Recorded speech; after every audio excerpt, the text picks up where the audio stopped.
আজকে শুধু 5 ওয়াক্ত নামাজের পরে রাসূলুল্লাহ সব নামাজের পরে যে আমলগুলা করতেন, তার মধ্যে 1 নম্বর হলো হযরত ইবনে মাসউদ রাদিয়াল্লাহু আনহু বলেন যে নামাজ শেষ হয়েছে আমরা বুঝতাম হলো রাসূল পাক সাল্লাল্লাহু আলাইহি ওয়াসাল্লামের তাকবীর ধ্বনি শুনে।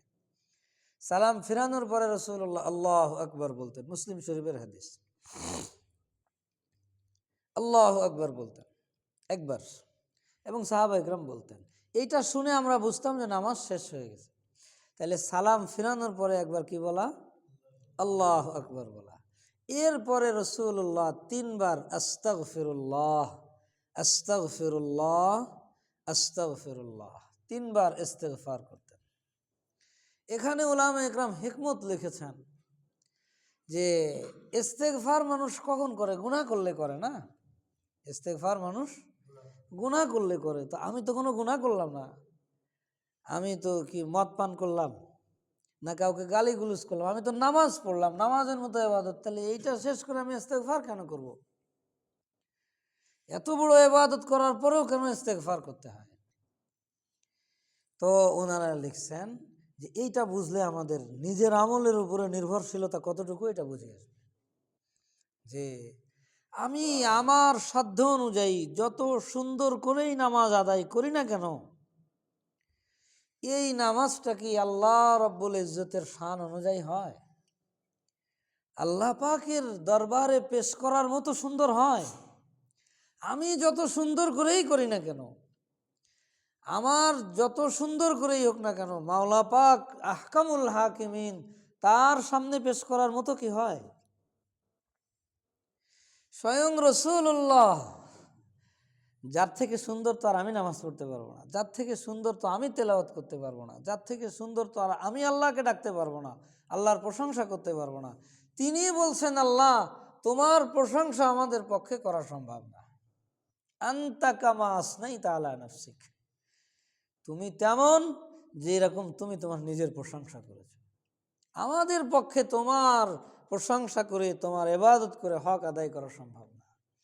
তাহলে সরওয়ারে কায়নাত তার ইবাদতটাও যদি ওইরকম না হয়, সেও যদি তার নিজের ইবাদতের উপর এরকম ভরসা না করে, তাহলে আমি কিভাবে বলতে পারি যে আজকের নামাজ আমার এত সুন্দর যেটা আল্লাহর সামনে পেশ করা যায়? আমাদের একজন বড় বুজুর্গ, উনি আমাদের ইবাদতের সাদৃশ্য দিয়েছেন এইভাবে যে বাড়িতে বাচ্চারা যখন পড়ালেখার বয়সে উপনীত হয়, তো পিতা বাজার থেকে চক সিলেট এনে দেয়, খাতা কলম কিনে এনে দেয় অভ্যাস করার জন্য। বাচ্চা নতুন খাতা আর কলম পেয়ে ও পুরো খাতা দাগায় ফেলে একদিনের মধ্যে। আব্বা যখন অফিস থেকে বা দোকান থেকে বাজার থেকে বাড়ি আসে, ও দৌড়ে খাতাটা নিয়ে আসে, আব্বু ওই যে তুমি খাতা কিনে আনছিলে, আমি লিখেছি, দেখো তো সুন্দর হয়েছে না? আব্বু খাতাটা উল্টায়, মাশাআল্লাহ অনেক সুন্দর, তুমি চেষ্টা করলে আরো পারবে। ওকে কাছে নেয়, কোলে নেয়, চুমু খায়, উৎসাহিত করে। আসলে কি ওর মধ্যে একটা অক্ষরও লেখা আছে? কি আসলে ওর মধ্যে? শুধু হিজিবিজি দাগানো। কিন্তু আব্বু তার ওইটাকে লেখা ধরে নিয়ে তাকে আরো উৎসাহ দেয়, আরো পুরস্কার দেয়, আবার আদর করে যে অনেক সুন্দর লিখেছো, তুমি চেষ্টা করলে আরো পারবে। তো ঠিক ভাইরা আমার, আমার আপনার ইবাদতটা ওই যে হিজিবিজি যে লেখে না বাচ্চা, তার থেকেও অনেক গুণ কি নিকৃষ্ট। এটা তো আল্লাহ পাকের দয়া যে তিনি বড় দয়া করে আমার আপনার এই সাধারণ থেকে সাধারণ নিম্নমানের ইবাদতটাও তিনি কবুল করেন এবং এর অতি উত্তম বিনিময় দান করেন। তা না হইলে এই ইবাদত তো আমি 2 রাকাত নামাজ কেমন পড়লাম এটা আমার থেকে তো বেশি কেউ জানে না। সালাম ফিরানোর পরে যদি আমি আমার নিজের কাছে জিজ্ঞাসা করি যে এই 2 রাকাত নামাজের মধ্যে কয় সেকেন্ড মনোযোগ ছিল, আমি নিজেকেই যদি এর শাসক বানানো, হাকাম বানানো হয় যে এই নামাজ তুমি কবুল করবা কিনা, তো আমি আমার নামাজকে তো আমি নিজেই কি করে দেব? বাতিল করে দেব না? তাহলে এই অমনোযোগিতার এই ইবাদতও আল্লাহ পাক কবুল করেন। তো নামাজের পরে যে ইস্তেগফার, এটা এই জন্য যে আল্লাহ নামাজ যেভাবে পড়া দরকার ছিল, ইবাদত যেভাবে করা দরকার ছিল, আমি যত সুন্দর করেই করি না কেন, আমি তো তোমার শান অনুযায়ী করতে পারিনি, এ তো আমার মতো করে আমি সুন্দর মনে করছি। ছোট বাচ্চা তো কত সুন্দর করে একটা খেলনা তৈরি করছে, কিন্তু আসলে কি সেটা সুন্দর হয়? ও তো কত সুন্দর করে একটা ঘর তৈরি করে কাদামাটি দিয়ে, কিন্তু আসলে কি ওর ঘরটা সুন্দর হয়? ও তো ওর মতো করে সুন্দর, ও মনে করছে যে এর থেকে সুন্দর আমি আর পারিই না। কিন্তু একটা ইঞ্জিনিয়ার যখন তৈরি করে, একটা রাজমিস্ত্রি যখন তৈরি করে, কত সুন্দর। তো ওর অনুযায়ী তো ওটা সুন্দর, সব থেকে বেশি সুন্দর। কিন্তু রাজমিস্ত্রির কাছে ওর ওই ঘর, এর কোনো তুলনাই হয় না।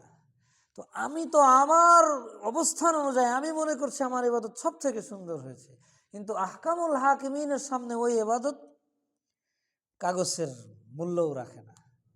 তো আল্লাহ, আমি ইবাদত করলাম, তোমার নির্দেশ ছিল, আমি তো এটা সুন্দর করে করতে পারিনি, হক আদায় করে করতে পারিনি। বহু হক তোমার থেকে গেছে এই ইবাদতের মধ্যে, বহু গুনাহের মধ্যে হয়ে গেছে, বহু নাফরমানি হয়ে গেছে। তুমি নির্দেশ দিছিলা মনোযোগ দিয়ে খুশু খুজুর সাথে নামাজ পড়ো, আমি পারিনি। মাওলা, দয়া করে তুমি মাফ করে দাও, আস্তাগফিরুল্লাহ, এবং আমার এই টুটা ফাটা নামাজকে তুমি কবুল করো না। এই হলো ইস্তেগফারের হেতু। এই জন্য আমরা সব ইবাদতের পরে ইস্তেগফার করি। তো নামাজের পরে প্রথম জিকির হইল আল্লাহু আকবার, একবার, এরপরে 3 বার আস্তাগফিরুল্লাহ, আস্তাগফিরুল্লাহ, আস্তাগফিরুল্লাহ। এরপরে রাসূলুল্লাহ কমান দোয়া পড়তেন, আল্লাহুম্মা আনতাস সালাম ওয়া মিনকাস সালাম তাবারাকতা ইয়া যাল জালালি ওয়াল ইকরাম। আমরা পড়ি একবার, বড় সুন্দর দোয়া। এরপরে যে দোয়াটা রাসূলে পাক পড়তেন, লা ইলাহা ইল্লাল্লাহু ওয়াহদাহু লা শারীকা লাহু লাহুল মুলকু ওয়া লাহুল হামদু ওয়া হুয়া আলা কুল্লি শাইইন কাদির। মুখস্থ আছে না আমাদের সবার? বলা হয় এটা সর্বোত্তম জিকির। এই জন্য দেখবেন হজের সব থেকে গুরুত্বপূর্ণ রোকনগুলাতেই, আরাফার দিনে সব থেকে উত্তম জিকির কোনটা? এই লা ইলাহা ইল্লাল্লাহু ওয়াহদাহু। তাওয়াফের সময় সব থেকে উত্তম জিকির এটা। তো এটা সর্বোত্তম জিকির বলা হয়। এইটা রাসূলুল্লাহ একবার পড়তেন, এর সাথে আরেকটু মিলাই পড়তেন, আল্লাহুম্মা লা মানিআ লিমা আ'তাইতা ওয়ালা মু'তিয়া লিমা মানাতা ওয়ালা ইয়ানফা'ু যাল জাদ্দি মিনকাল জাদ। অর্থ হইল, আল্লাহ, তুমি যেটা আমাকে দেবে, দুনিয়ার সমস্ত মানুষ একত্রিত হয়ে বাধা দিলেও সেটা ঠেকাতে পারবে না, আমি সেটা পেয়েই যাব। আল্লাহুম্মা লা মানিআ লিমা আ'তাইতা, তুমি যেটা আমাকে দেবে এটা কেউ ঠেকাতে পারবে না। আর ওয়ালা মু'তিয়া লিমা মানাতা, তুমি যেটা আমার থেকে হটায় দিচ্ছ, এটা দুনিয়ার সবাই মিলে একত্রিত হয়ে আমাকে দিতে চাইলেও আমাকে দিতে পারবে না। কত গুরুত্বপূর্ণ বিষয়বস্তু। ওয়ালা ইয়ানফা'ু যাল জাদ্দি মিনকাল জাদ। আল্লাহ, মর্যাদা, শ্রেষ্ঠত্ব, এই যে দুনিয়ার মানুষ একজন আরেকজনের কত বড় মনে করে, কত মর্যাদাবান মনে করে, আসলে তুমি যদি কাউকে মর্যাদা না দাও তাহলে সেই মর্যাদা কোনো উপকারে আসে না। আসল মর্যাদাবান সেই যার মর্যাদা তুমি দিয়েছ। মর্যাদা তারই উপকারে আসে যাকে তুমি মর্যাদাবান বানিয়েছ।